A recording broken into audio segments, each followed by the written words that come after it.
I've spent my career helping individuals and organizations make smarter decisions. My book is about ideas to do that, to help those decision makers make more informed decisions, better and smarter decisions, and have a positive impact on what they really care about.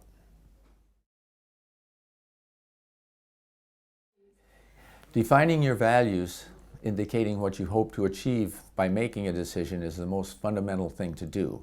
Yet, most decision-making expertise, all decision-making consulting, and almost all courses on decision-making talk about what data to gather, how to organize that data, and how to use it to evaluate the alternatives that you've identified. I think differently, because typically they don't understand all the values that are important to that decision and all of what's hoped to achieve, and they don't identify good alternatives. The key to decision making is to identify those values and state them as objectives, because how could you possibly make a good decision if you don't know what it is you want to achieve by that decision? Creating alternatives is a significant skill of any successful decision maker. This book has a lot of ideas on how to create alternatives that are better than the ones you typically do, and you use your values to do that, because your values, the objectives you hope to achieve for your decision, indicate what you care about, which suggests better alternatives. Decision opportunities are an important concept that most people don't know about that can really help you improve your decision making. Ask yourself, who should be making your decisions? It's not a trick question. You should. So who should be choosing the decisions that you need to face? That's tougher. And the answer is you should be making more of those choices. Decision opportunities have the property that they can really improve the quality of your life from where it is today.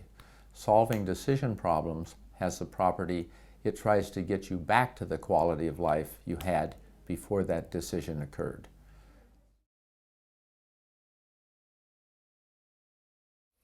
Often, for a decision you want to be made, you need the authorization of someone else, your boss, a teacher, some authority. How do you get that? You take the alternative you really want and you modify it or add additional aspects to it to make it also better for the person who can authorize your decision. And then they will likely authorize it. To do that, you need to understand their values, what they care about, at least some of them, and then create that alternative. The quality of your life is greatly influenced by the quality of your decisions. We know that most strategic organizations do lay out the objectives they hope to achieve, and that gives them guidance for what to do. It's important because they're important. Well, I think you're probably important, and I hope you do too. But do you know the strategic objectives of your life? Probably you haven't thought real hard about them. Of course you have feelings about them. And it's worthwhile making those explicit. So how would you use these life objectives if you had them identified?